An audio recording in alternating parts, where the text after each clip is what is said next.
30 afghanske flygtningebørn fik sig i dag en god og sjov oplevelse på Vandel Efterskole. De danske elever ville vise afghanerne noget rigtig dansk. Og flygtet på grund af krig. Ja. Christian Jensen er en af Vandel Efterskoles ildsjæle. En af de elever, der efter et besøg på Røde Kors Børnecenter Sandvad ved Jelling i december, besluttede at invitere flygtningebørn til at opleve en dag på dansk efterskole. Weekenden bliver rigtig lang for dem, fortalte de. Og så tænkte vi, så kunne det være fedt, at de kom herud og fik nogle aktiviteter, og vi har gode forhold herude. Og i dag mødte 30 asylbørn så op på Vandel Efterskole. Vi er fri hele tiden.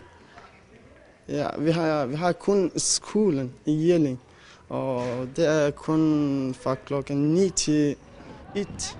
Ideen til invitationen opstod efter, at et af efterskolens valghold, kaldet Ildsjælene, i december indsamlede 1 ton tøj til flygtningebørn og afleverede det på børnecentret Sandvad.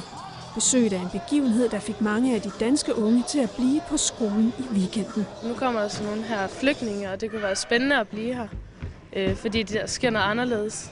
Mødet mellem de to helt forskellige verdener er der også noget, der vækker eftertanke. Vi får nogle anderledes billeder af, hvordan det er at være flygtning og være på sådan et asylcenter. Det kan man jo bruge videre, og man kan jo tænke over tingene. Altså, at vi indtaget har det godt, at vi får lov til at komme på efterskole og sådan noget, og de kommer bare herop uden noget som helst. For asylbørnene et afbræk, de godt kunne bruge lidt flere af i hverdagen. Det er helt specielt og nyt for os, og det er spændende.